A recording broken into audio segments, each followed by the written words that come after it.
생리대에 유해물질이 함유돼 피해를 봤다며 소비자들이 제조업체를 상대로 낸 사상 초유의 생리대 소송.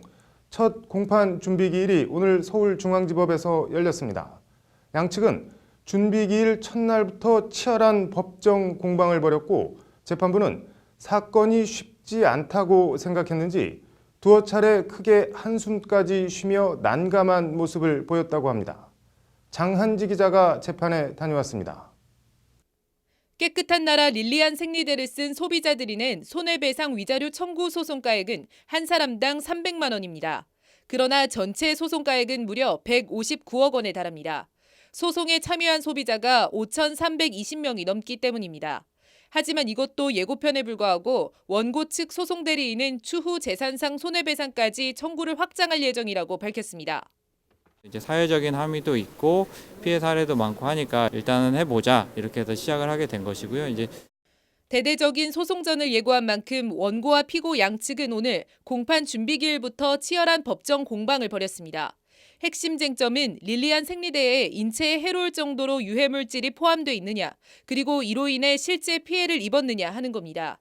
그렇다는 것이 원고 측 입장입니다. 유해물질을 판매하면서 안전에 대한 설명을 하지 않은 설명 의무 위반으로 소비자들이 유해물질 정보 없이 생리대를 사용해 정신적 충격과 고통을 받았다는 겁니다. 피해 사례를 보니까 저희가 생각했던 것보다 단순한 이런 피부염 이 정도가 아니고 피해 사례가 좀 심각하다고 얘기를 하셨고, 그리고 이제 이 제품을 사용했다가 사용을 멈추니까 또 증상 완화가 있었다고 또 얘기를 하셨고, 반면 업체 측은 사건이 부풀려졌다는 입장입니다.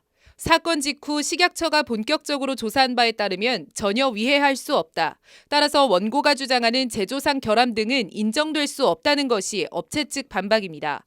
앞서 강원대 환경융합학부 김만구 교수팀은 지난 3월 조사 대상 10종의 생리대에서 본드 성분 같은 발암물질 등 22종의 유해물질이 검출됐다는 조사 결과를 발표한 바 있습니다.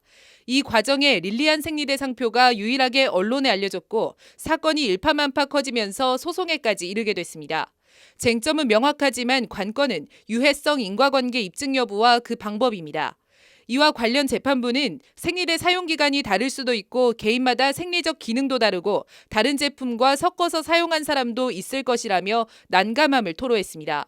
화학성분 분석 대상과 증거로 사용할 생리대를 예전 것으로 할지 지금 생산되는 것으로 할지 무엇보다 생리대 착용 시 인체 유해 여부를 어떻게 실험할지가 난감합니다. 재판부는 이에 대해 턱을 괴고 큰 한숨까지 내쉬며 원고하고 피고가 제품들을 자체적으로 확보해서 잘 준비했으면 한다는 말로 오늘 재판을 일단 마무리했습니다. 재판부는 다음 공판 준비 기일을 해가 바뀐 내년 1월 22일로 잡았습니다. 사상 초유 생리대 재판에 본격적인 서막이 올랐습니다. 법률방송 장한지입니다.